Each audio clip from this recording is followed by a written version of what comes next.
Joining us in the hot seats of the Situation Room, Professor Alfred Omenya is a policy and governance expert, and he's in the hot seat of the Situation Room this morning. Prof, good morning. Good morning. How are you doing? Very well. Karibu sana. Asante sana. Welcome. Good to have you here. The former IEBC Chief Executive Officer is James Oswago. He joins us in the other hot seat of the Situation Room this morning. Good morning. Good morning, ma'am. How are you doing? Fine, and you? Good to have you here. Fine, thank you. Thank you. Karibu sana. All right. Dennis takes us around the continent. He gleans proverbs from where he goes. This week, he's gone to another country. He'll let you know where that is. It's interesting because it's got two Dennises, and I know everybody's looking at which one. All right. Dennis A, Dennis B. There's actually a Dennis A, interestingly enough, and that's a Dennis A. We'll tell you which country we've gone to, and he'll tell you the proverb. We'd love to hear your interpretation of it. So the country we're in today is Nigeria, where Ndu comes from. We're happy to have her here by choice, you know. And so it's bordered by Benin, Niger, Chad, and Cameroon, with a population of 220 million people. And you're talking about Nigeria being Africa's largest economy, driven by oil and gas. We talk about agriculture, and the major exports include crude oil, petroleum products, cocoa, rubber, and cashew. Today we talk about Nigerian music that continues to traverse the world. Burna Boy is a good export from that country. You know, we talk about the Nigerian attire. So we have the gele that women tie. We also have the Nigerian attire that nowadays, when you go to all the rurashios and the years, it is Nigerian attire. Dennis, you may be assuming they know Burna Boy. We do. Let me say Fela Kuti, you know? No. Assuming he doesn't know. I'm sure Mr. Sako may know. I think I've heard of that. You have Burna Boy. Yes. Okay. So we're trading. We're If you're talking about the fellow who's winning prizes all over. Exactly. You're updated, I see. He's the one. Okay. Yeah, so let's go to the proverb. Ignorance makes one not realize meat is cooked. Ignorance makes one not realize meat is cooked. I'll start with you, Bonasio. It's a good way. How would you interpret that? Ignorance makes one not realize meat is cooked.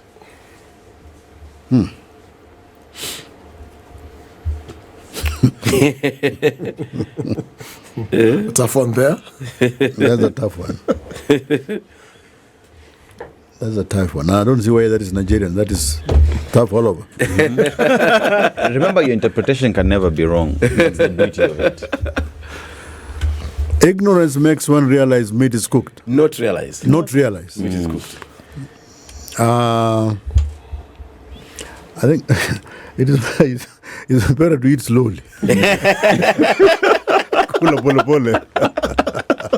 Kula pole pole. It's all right. I'll leave it there. Okay. Yeah. I think for me it is missing the obvious. That sometimes you're so ignorant that what is obviously there, surely cooked meat, you know, number one, smells cooked, looks cooked. But you can be so ignorant that you actually don't believe that it is cooked meat. In fact, maybe you may not even believe that it's meat. You start arguing how it is milk tea. Yeah. But how do you realize it is not cooked if you have not tasted? Ignorance. Or if I just thought about it because we're looking at that the meat is already cooked. Yeah. But ignorance says that this meat that you see, that in order to eat it, you must cook it. Ignorance says that you actually don't realize that we have to cook this thing to eat it. There's also that, yes. That we can just start eating it without cooking it because we are ignorant of the fact that it must actually be cooked, yeah. in order for you to consume it. But you know, in today's palate, you can also argue there's somebody who wants to eat their rare meat. So they may Yeah, say, there's something wrong with I rare prefer rare, medium rare. That one well is a disturbed done. person, man. It's a tough one. I think that proverb was invented before fire was discovered. Or maybe after, in this case, because we realize before. Or maybe after, yeah. After. But we have to ask the Yoruba uncles because they're the ones who came up with this one. Oh, really? Yeah. Well, interestingly enough, getting into things this morning, the IEBC and its constitution or lack thereof is in front and center of our conversations today. We are quite late in the game, are we not, when it comes to the number one selection, the nomination, and then the establishment of an IEBC about, 2 years or less towards an election that's coming up. And the headlines are awash. I just said, you know what I'm going to do? I'm just going to go through the list of headlines that we see over the last and this is just 10 hours and there's already 17 headlines just around the IEBC. But before that, what are we seeing? That the courts had come in and said, you know what, absolutely not. President Ruto re-gazettes appointment of new IEBC chair. New IEBC chair, commissioner set to be sworn in after High Court dismisses petition. Newly appointed IEBC team, DP Kindiki, Deputy President Professor Kithure Kindiki has called upon them has called upon Kenyans to support them. IEBC chair, Ethicon and commissioners have now been sworn in. The response to reports of plan to rig the 2027 election, and the High Court nullifies Ruto's IEBC appointments but allows for regularization. Now, according to Ethicon, with IEBC in place, the country is preparing for mini elections, and the new IEBC team is finally gazetted, and the new IEBC team is sworn in. Okay, so many things happening at the same time. And Friday, then we did see the swearing in after having been announced by the Chief Justice that this was going to be done. And we all started to ask ourselves questions. Okay, hang on a minute. Did the court not just say that we should hang on and wait? Or was there an interpretation that was missed? We'll start with you, Professor Omenya, where we are going with this. Should we not be happy and say, okay, finally, look, there are many elections to be held. By-elections have been waiting for many a day. And then there's a huge election that comes in 2027, knock on wood and all of that. But is it not okay that we move on?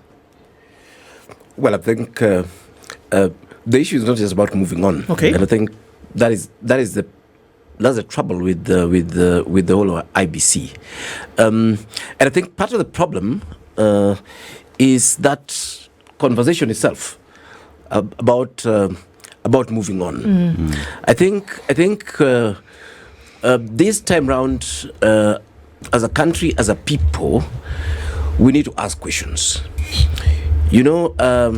In fact, it's interesting. We started with the proverb, and it was about asking questions and people not asking questions. I think we have profound ignorance in this country because we seem to be repeating exactly the same problems year after year, and every year it gets worse. In fact, this particular time, IBC that is meant to be permanent and in place has just arrived. And they're excitedly, getting into the game and saying, we're going to play very well. And you're asking, but I thought the game was soccer and it takes 90 minutes. But you're saying you only have 30 minutes and you'll play soccer very well. How? These are the questions that we must ask ourselves. What are the implications of, these issues that we've been having? Be they legal? Be they delays? These guys just being sworn in now. They should have delineated boundaries by law. Yes. Last year. That has not even started. If it starts, does it remain legal and even legitimate in the first instance? They are meant to have been preparing continuously for the last 5 years. They've just arrived. Can we still get that preparation to the quality and the standards that is expected, in law? They are meant to have been registering voters for the last 5 years. Mm-hmm. Are you telling me that, Ethicon and his team have this magic where they'll be able to do this effectively, within this remaining period, while actually the previous IBC failed to register people after 5 years? You remember, they missed the deadline by almost, 60%. So we have all these issues, things that should have been happening, processes that should be going, deadlines that are constitutional, and nobody's speaking about them. All we have is an excited group of people that have gotten in, and they're not even telling us how they'll do it, but they'll do it. And Kenya, we are gung ho, it's going to be done, and then very soon we'll be crying on the streets saying, How come these guys never managed to deliver? It is time actually to start asking questions, not to start celebrating, things that don't make sense in the first instance. Okay. Maybe then, Oswago, you can tell us then, how would this work, actually? Having been CEO of the IEBC, at some point, many are asking questions now, 2 years to an election, and there's so many things that have not been done. By whatever circumstance, for example, members of parliament who are no longer members of parliament, whether by death or whether by promotion to other positions, then now leaves a people unrepresented. And those should have happened, but they couldn't happen by dint of there being no IEBC in place. How will all of these things now start to come together? And we're not even talking about because of persona, we're talking about procedure. Right. Correct. How should these things happen, where by-elections need to happen constitutionally, so that people can have some kind of representation? And then we're also going towards preparedness towards an election, which for all intents and purposes is in a year and a half, right? Because don't count anything from March 2027 towards preparedness. If you're not ready, you're not ready. There's also civic education. There's voter registration. There's so many things that are supposed to be going on. Does it make sense that it can happen in this time? Thank you. Well, those things can be done and will be done. It depends on the level of satisfaction that we are talking about. But I'm answering you not as somebody who has been CEO IEBC, but because of what I've gathered in the period that since I left IEBC. And I've come to the conclusion that as a country, we expect IEBC to deliver something that it cannot deliver. Article 81 of the Kenyan Constitution talks about the principles of elections. Right. And it lists a number of things, the sorts of election that IEBC must do. Article 88 gives the mandate of the IEBC. Now, Kenyans want an election that meets the minimum that is raised in Article 81. IEBC cannot do that because IEBC is like an independent referee. And if there are no rules governing the game outside you, you may not deliver to the expectation of the individuals that you are supplying, that you are dealing with. For example, technically speaking, IEBC has delivered very well from 2013. The capacity to do its own technical work. So IEBC left on its own has built a competent bureaucracy at the middle level. They can deliver an election, and they have done so very well. And in the election that IEBC has done since 2013, those elections has been, by and large, very well done. I can see you are looking at me incredulously. I'm just looking. Yes.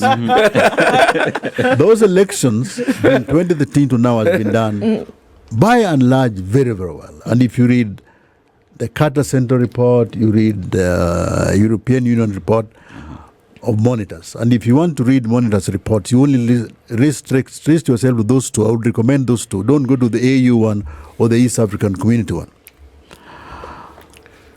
We do 6 elections, and there is really no quarrel about the 5 elections. Sure. True. We only have a quarrel with the 6th election. Yes, true. So it is not that the structure and the mechanism and the process are not there. They are there. But the question we should be asking ourselves, how is it that the same processes, the same mechanism work so well? And all these elections are done contemporaneously. They're done at the same time. How is it that this mechanism delivers well at the MP level, at the governor level, but is found faulty at the presidential level? Because that is where the problem has been.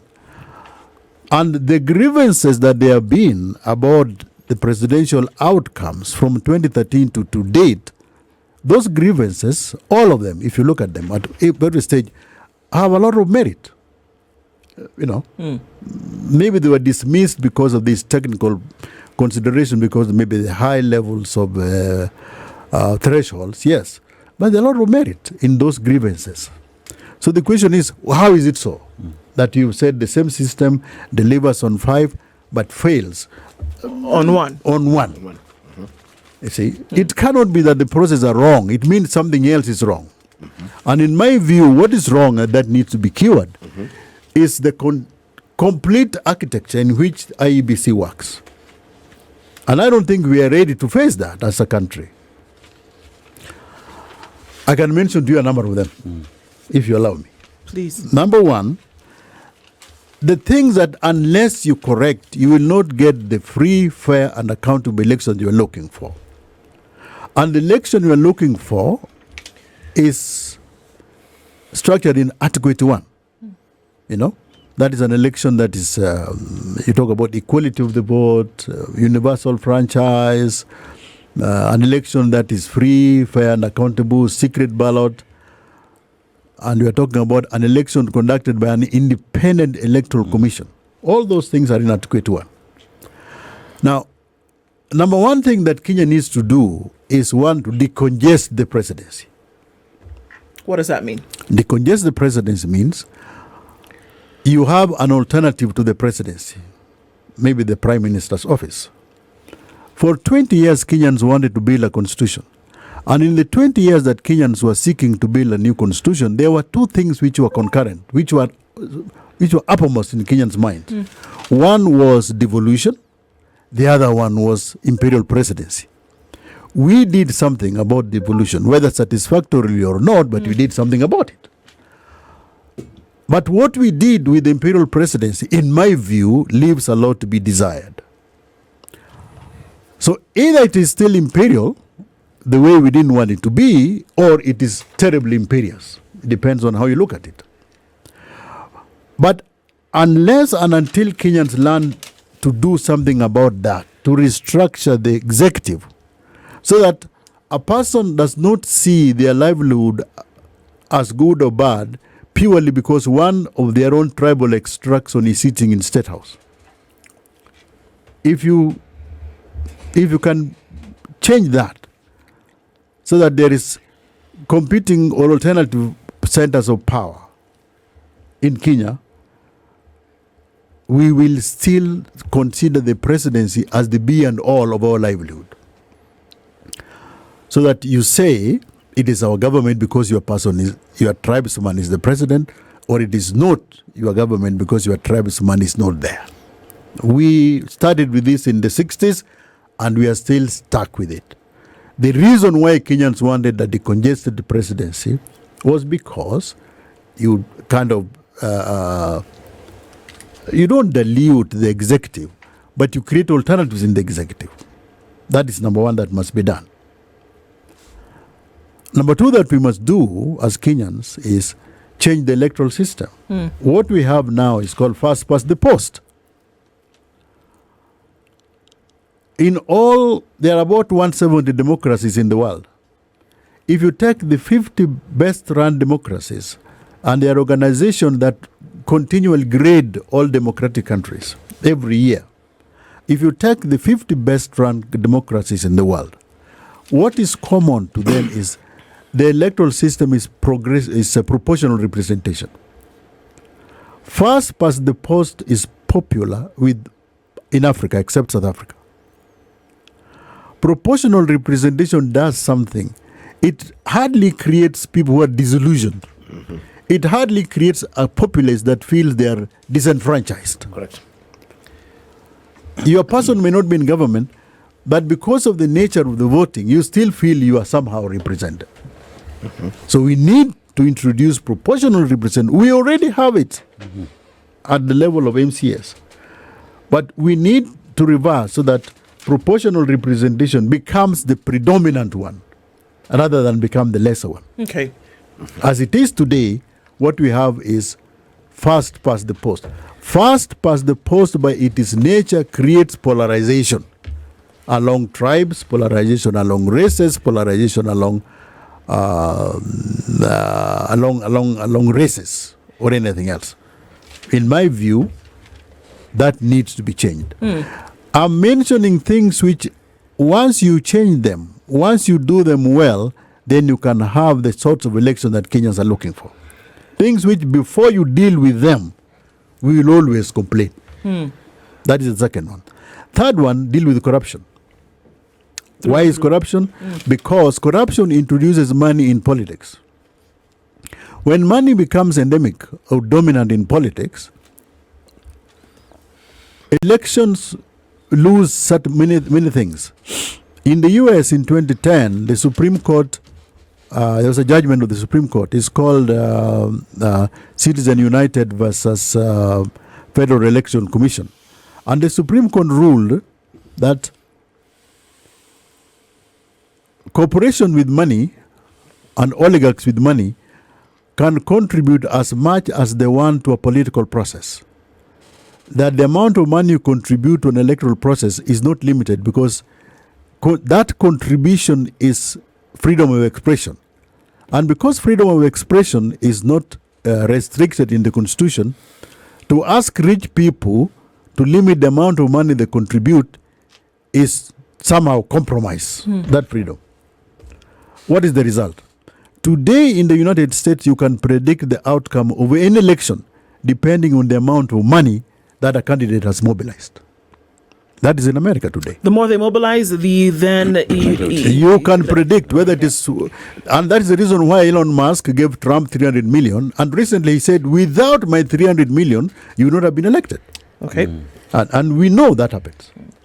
In Kenya, a study was done by Professor Karuti Kanyingi and somebody called Tomboya, and they found out that money is so much dominant in Kenyan politics that today, to be a member of parliament, you need about maybe 40 million shillings. They didn't cover the election of the president and the election of the governor. But you find that to be a governor today, this is my own calculation, you need perhaps a war chest of about 500 million shillings. How do you recover it? Get the post and work for what we've seen. Yeah. Okay. If that is what it takes to be a governor, it might take something between 10 billion more to be the president. Because they also found something else. They found that in Kenya, politicians don't mobilize money just to win an election. You mobilize money to win an election, and the day after the election, you start the effort to re-elect yourself, to remain there. So it is a continuous thing. You must get money all the time.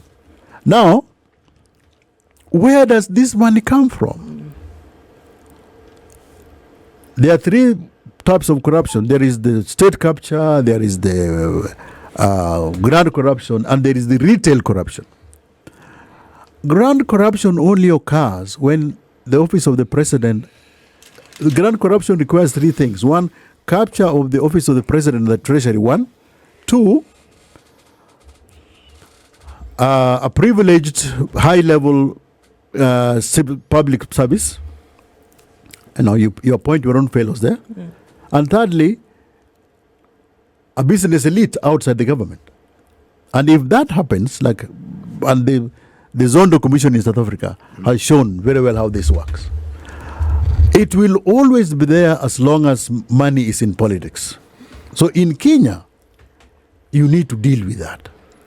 If you want to have the sorts of election we are dealing with today, the legislation in Kenya that deals with controlling money in politics is either, if you read it, is either half-hearted in design or is hardly enforced. So, Prof, are we looking at a situation where we're saying that all of these things that we see that have been maybe put into the design of how we deal with elections are for those purposes and not actually to have free, fair, efficient elections? Now, let me just finish. That was the third one. I'll quickly run. The fourth one is now come to IEBC. As IEBC is presently constituted, now they have formed an IEBC. They started their work yesterday, and they're saying we'll do this, we'll do this, we'll do that. Now give them 6 years, so they will run the next election 2027, but the same people will not run the election in 2032 because their term is 6 years. Election management everywhere in the world, you master it the more you do it. So the tenure of election managers everywhere in the world is about 15 to 20 years. In Kenya, for one reason or the other, it is only 6 years. So you run an election, you gain the experience. Instead of using that experience to better run the next general election, you are out doing something else. Okay? That is number one. In the case of IEBC, that must be done. Two is the autonomy of IEBC. Kenya has managed to create an autonomy for the justices. In Kenya today, if there is a vacancy in the judiciary and your brother or relative works in the office of the president, that can hardly influence you being appointed a judge in Kenya. But that is not the case with any other position. So Kenya must find a mechanism, a way of really, really bringing up and truly independent IEBC commissioners. Are you then saying if you have a brother in State House, they can influence who then gets into IEBC? Yes. Okay, Prof. That's exactly what he's saying, and they did. I'm giving an example. Yeah, using the same example. Yes, I'm giving an example. Yeah, of autonomy. I'm giving an example Yeah. that what we require is a truly autonomous IEBC. And because we lack that, then are you And then because saying, we lack that autonomy in IEBC, we appoint IEBC commissioners. These commissioners are beholden to external interests. Those external interests, immediately they get into office, they come to collect. Because that answers the question, why is it that perennially IEBC finds commissioners who will bend to the external influences? In Nigeria, there was somebody called Professor Tahiri Jega. Tahiri Jega was appointed chairman of their INEC. He didn't want the post. So when they called him, he asked them, before that they had run the worst election in their history. So he asked them, will you allow me to do the work? And they said yes. And he ran the place. He removed about 14 million people from the voters list. He sacked and he ran an independent body because he was autonomous. IEBC needs true autonomy. When you start quarreling about the sorts of quarrels you saw recently, even if they are not merited, in the mind of the public, the image is already sullied. The one currency that IEBC has, the one capital that IEBC has, is legitimization in the minds of Kenyans. IEBC can give you a very bad result. But if Kenyans believe that result is true, it is true. IEBC can also give you a very good result. Okay. If Kenyans believe that that result is bad, they'll reject it. So the only thing that IEBC has is legitimization. And the last one that needs to be done is the regime that regulates political parties. We have political parties which are formed every time there is an election. All right?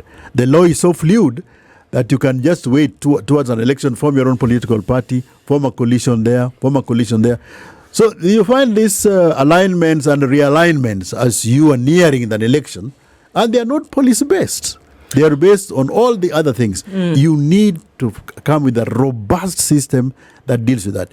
When you get those 5 things right, then you can talk of the free, fair election that you are talking about in Article 81. Okay. Before you do that, you will get the election which we got in 2013, 2017, 2022, which are not bad elections for the 5 positions. As we continue this, we're talking with James Oswago, who's a former CEO of the IEBC, as well as Professor Alfred Omenya. The question that we're asking this morning, Prof, is it possible, based on the 5 that Prof has spoken about this morning, that James has spoken about this morning, is it possible to have a truly independent IEBC, independent to deliver the results of an election, non-partisan, as may have been perceived in the past? Yes, I think this is, to me, the real concern.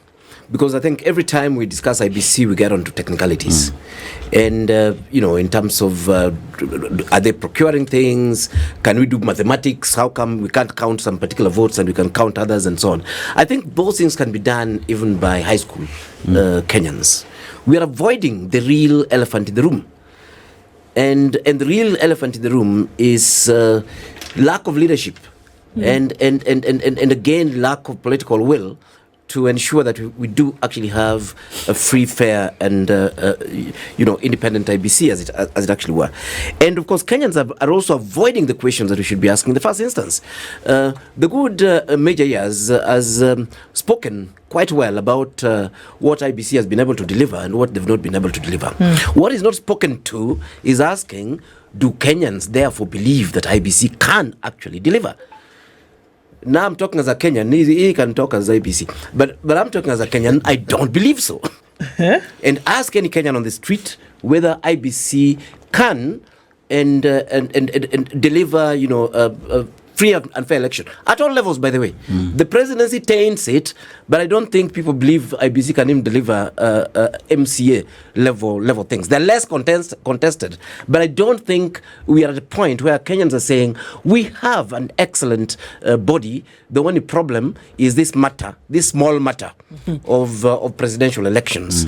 Let's face it, we don't have any trust in IBC, and it's not being built at all by the process and the behavior we're going through now currently. And the question is, if you don't actually engage with this particular question, why do Kenyans perceive IBC in that manner? We have other institutions in this country. For example, we have the judiciary, yes, which Major also mentioned. Do Kenyans really believe that the judiciary is corrupt and is a terrible institution that happened to this country? The answer is no. I think it's actually one of the places that we still think functions. But if you threw that same question to IBC, I think even people on the streets and all these other places will tell you this is actually a laughable institution, as it actually were. Because this is the institution that has almost destroyed this country, honestly. Kenya has almost collapsed several times, thanks to the way IBC conducts itself. I don't know where they invent these leaders of IBC, honestly. They seem to be amongst the worst human beings that we actually have in this country. Anyway, we have the presidential elections, and I think he's spoken very well about that. That Kenyans also don't trust IBC to deliver presidential election. That's perception. It doesn't matter whether the issue is IBC per se or the bad behavior of the fellows running for those posts and the tribal communities, and that is already picked up in earnest towards 2027 with the communities positioning themselves, for the presidency. And I think Major actually did articulate that a little bit. But again, the same question I'm asking myself is, why aren't we asking the fundamental questions? Where is the problem? And how can we do it differently? What is the problem, Prof? Because here we are. Let's paint the picture, isn't it? Yes. We've talked about an election that happened in 2013. Right. Let's not talk about what happened in 2007, 2008. Let's Correct. go to 2013. Correct. We had an election that carried out in 2017, yes, which the judiciary came out, which is what the Major says.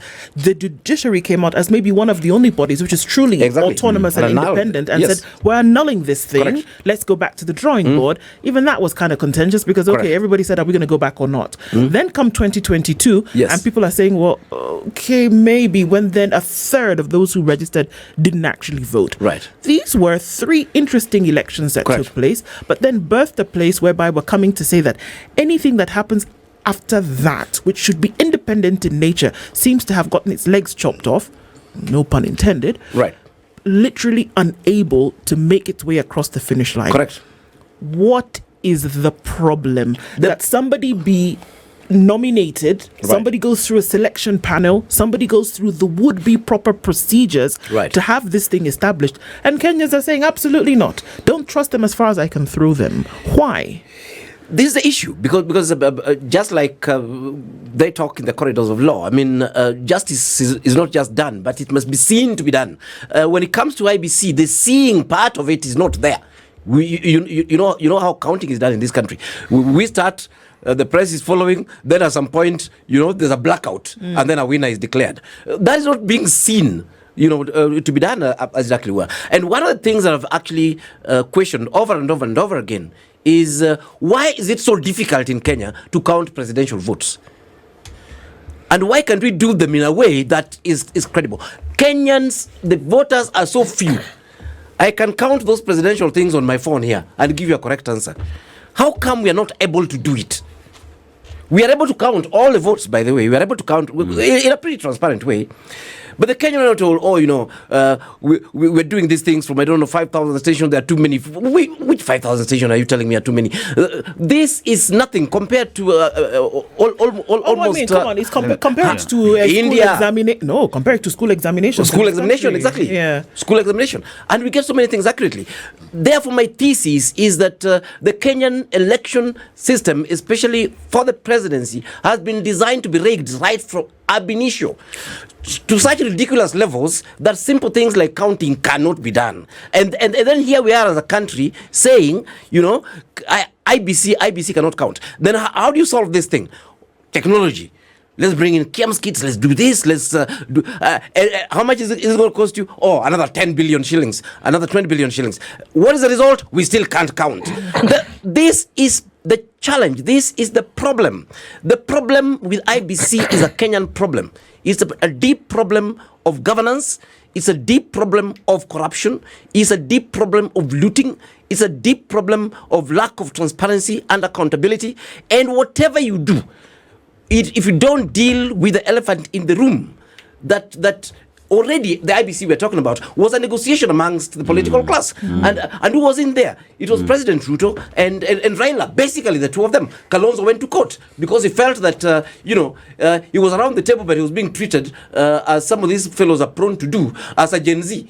And he felt he should have been treated as an elder. And he went and blocked this thing in the courts. So already, even before we get into an election, people are looking at this IBC as a Raila-Ruto IBC.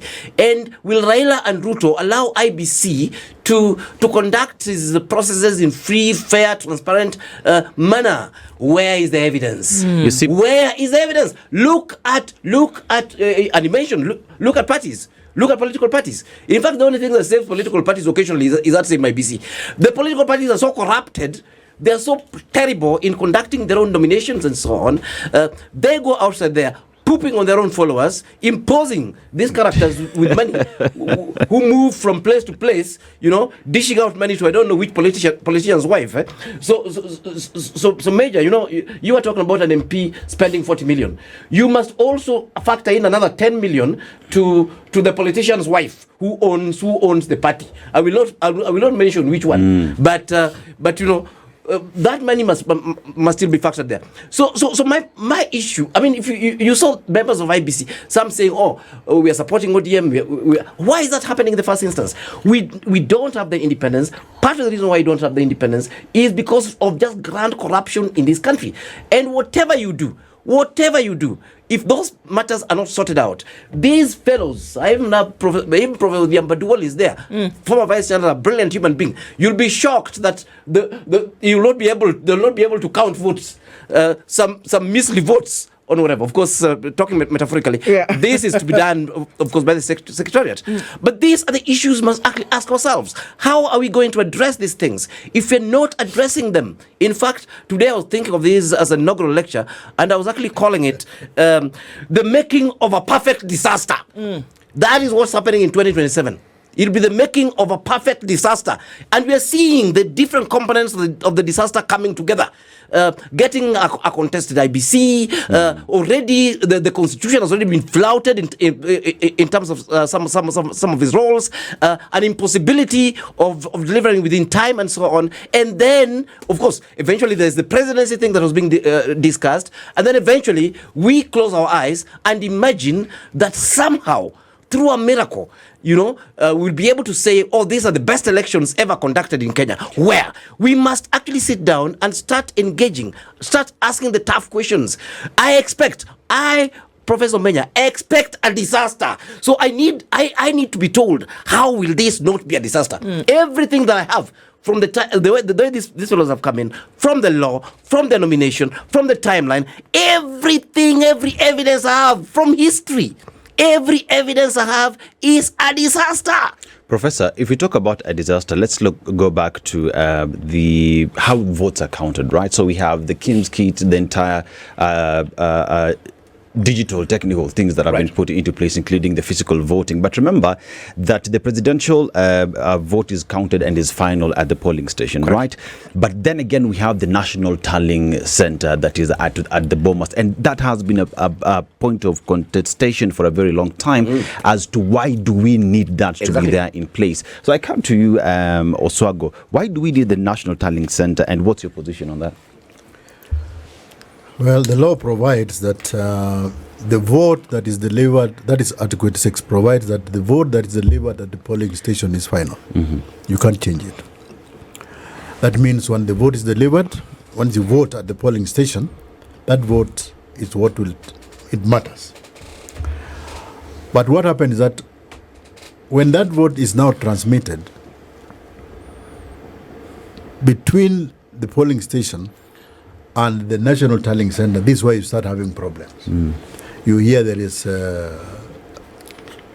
went through server A, server B, server A, and things like those. Now, in India, they have 900 million voters, and they vote. And they've got 1 million election workers. And they run election very well. Like you said, Professor, ours here is minuscule. 48, this is nothing. Some 10 million. But this is what I'm saying. The election, the commission, the staff does it good. You ask me a question.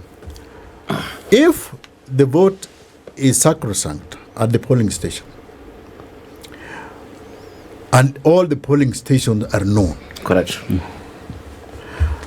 and all these votes from the polling station are eventually transmitted to the National Tallying Center. Now, remember, from the polling station, the votes for the MP are also transmitted to the constituency level, and there is no fault there. The same votes from the polling station are transmitted to the county transmission center to determine who becomes a governor, who becomes a women rep, and there are very minimal problems there. Correct. So the problem only arises when the same votes are now transmitted from the polling station to the National Tallying Center. You will never hear about servers at the constituency level, servers at the county level. Yes. But you hear a lot about servers at the National Tallying Center. Correct. This is why I'm saying it is not IEBC's fault. The fault is from outside. But IEBC caves in to this influence from outside because it lacks one autonomy. And we have to find a way of framing up enough ring-fencing IEBC so that they are autonomous. There was a lady in IEBC who resigned. Her name is Rosalind Akombe. Rosalind Akombe wrote a paper, and I think if you Google Rosalind Akombe, you'll find it. It's about 100 pages. And every Kenyan who is interested in elections, you'd read what Rosalind Akombe did. Whatever you say about Rosalind Akombe, three things. She's a very good writer. I've never met her. She's a very good writer from what I've read. And she's able to write things very analytical. Now, for example, in 2017, the courts ruled that the election as was conducted was null and void, isn't it? Do another one. But the court also graciously stated, in the intervening period between now and the next election, please do the following. Correct. And those things were itemized and listed. Correct. None of those was done. Exactly. The Supreme Court tells you we have nullified. Listen, Correct. listen. Look at how momentous it is. The Supreme Court tells you we have nullified the election, Correct. and says we are allowing you to do another one in 60 days or so. Correct. Then tells you out of their own goodness of heart that okay, in order for the next one to be better, please look at 1, 2, 3, 4, Right. 5. IEBC never looked at those things. Why? Very good question. Those are If you look at Akombe's report, which Akombe has said, Akombe calls it end of tenure report. That is a misnomer because she she resigned halfway, so there's no tenure there. But it's a very informative thing. Tells you the problems they had. In October, in 2017, Chebukati, who was the chairperson of IEBC, I think it was October 7th, a few days before the election, Right. Chebukati, one of the things that we Kenyans have is we are superficial, we are artificial. We don't want to go look at things. Chebukati gave a statement a week or so before the election. And that statement was a letter that Chebukati had written to Kenyans. It was 7 pages. And if you look at that letter of Chebukati, it is full of lamentations. This man is the chairman. He's running an election in about a week or 2 weeks' time. And Chebukati is 7 pages of lamentations, where he's saying, I was supposed to do this, I cannot do it because my commission can't allow me to do it. Chebukati said it all. I don't think anybody wanted anybody's better than Chebukati. In short, what Chebukati was saying, hii kitu imenishinda. There are forces outside there. There are people outside there which are making it impossible. This is why I've come to the conclusion it is not IEBC. Even this thing of saying technology. Technology will not cure you from your own human proclivities. Correct. I mean, if you're a thief, you're a thief. Exactly. Technology will not help you. It'll help you And steal. technology, yes, there is nowhere else in this world where introduction of technology makes an election or any other endeavor perfect. Correct. I hear you. It won't. Our But time- we still have technology. One, remember this technology that we have, every election cycle you bring a new one. Like they brought the Kim's kit. Correct. This election now they'll buy another one. Because the Kim's kit shelf life has is expired. about 4 or 5 years. Yeah. It has expired. So now, IEBC, I saw the other day that they've got a budget for building new headquarters of 3 billion. In addition to those headquarters of 3 billion, you'll have another 3 to 4 billion acquiring new technology. The technology is acquired from places like France, and they don't use it there. But they bring it to us here. Once I went to Germany, to observe an election. I was surprised that in Germany, the ballot boxes they're using are those old ones. Yes. They're not opaque. But they still fit for That purpose. is boxes. Exactly. Those But ones, they those deliver bad ones. results. Exactly. That's what they use. Which we discarded decades ago because we thought to be transparent, you need You the need a one transparent box. Literally transparent. one. Exactly. Now we are saying you need technology. So it is not technology. We have tried technology. Technology hasn't worked. Now we have tried another thing. But the problem is, But why is then the cost of voting for Kenya? It's keep That's shooting. that's It's technology. ridiculous expensive. Chebukati still said Kenya does the most. Is one of the most expensive elections in the world Correct. because per vote, if you compare other countries, it's $25 to $27 Correct. a single vote in Kenya. If you compare to other countries, India is only $2, Ghana is $12, Nigeria $9 to $12, the US $10 to $15, South Africa $4 to $5, Canada $12 to $15, the UK $3 to $5, but Kenya it's $25 to $27 per vote. Why is it that expensive? number one, it is how you do it.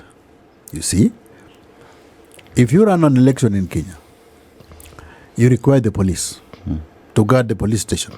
You pay them. In India, the police who guard the police station are not paid. That's their work. In Kenya, you pay them. In Kenya, when you go to a polling station today, you arrive at a polling station, isn't it? You'll find about 5 to 6 people there. None of those people is an employee of IEBC.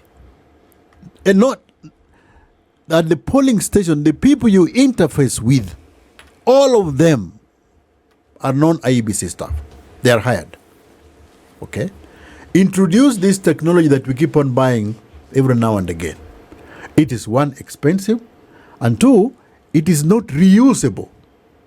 So every time you have an election, you must buy new technology. You must buy these things new.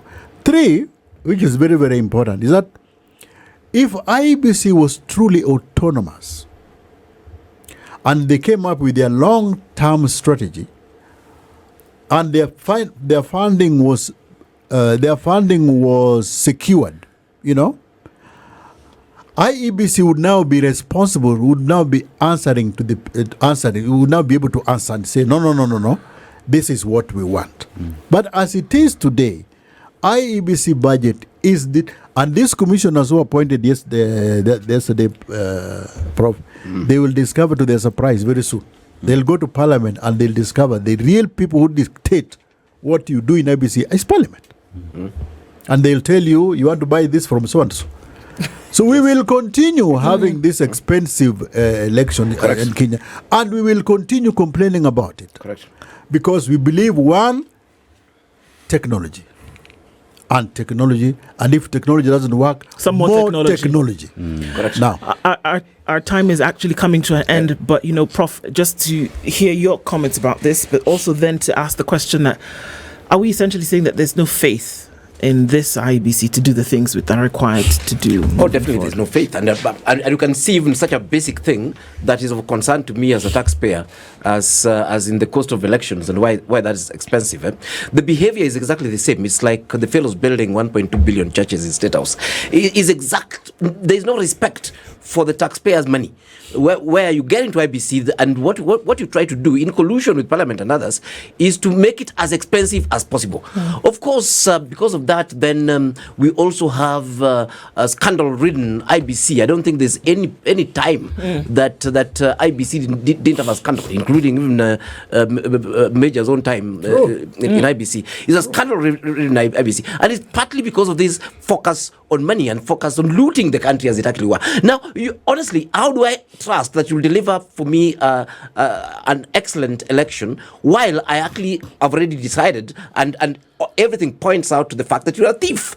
This is what's happening. It's thieving at national level. It's corruption at national level. IBC is one big corrupt institution. And I was saying that what is needed in IBC, if the gods of the Turkanas, if not for Abraham, gets into the head of Ethekon, then what he needs to do is to get the mantle of leadership and actually, crack the whip and say, fine, although you put me here, I will actually create an institution that can be answerable to Kenyans. I'll create an institution that can be freed from the demons and the vagaries of corruption in this country that starts right from the presidency all the way to the MCA down there. An institution that for the first time can deliver something that people can think through.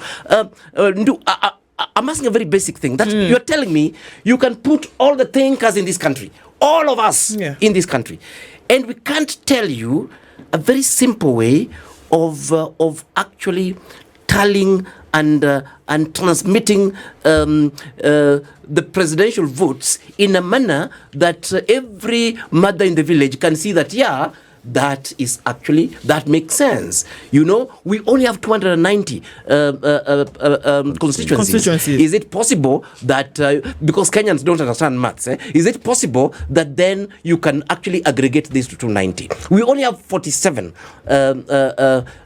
counties. Is it possible that you can then aggregate that at 47 so that those who cannot handle numbers beyond 50 can then, use these things? But what happens is, after we've been looted, after the technology has been bought from KIEMS, after servers that are hosted in France and I don't know wherever, after all these things, we can't say 1 + 1 = 2. This Kenya, honestly, what we have is terrible behavior. I mean, if I was running this country, what I'll be doing every 5 years, there'll be bloodbath. I'll be hanging all the IBC guys. I'll be hanging quite a number of politicians, hanging a few judges, so that we can drain the swamp and make this country healthy again. I hear what you're saying, and I hear you both. Major James Oswago is a former IEBC CEO, has been here this morning, and Professor Alfred Omenya, of course, saying it as it is, been here with us this morning, policy and governance expert. Thank you. We've gone past 9 o'clock, 10 minutes past actually. We want to thank you both for being here this morning. Our time just goes, and it goes. Thank you like too. Asante sana, and looking forward to the next conversation. Thank you so much. This is the Situation Room, the only way to start your day.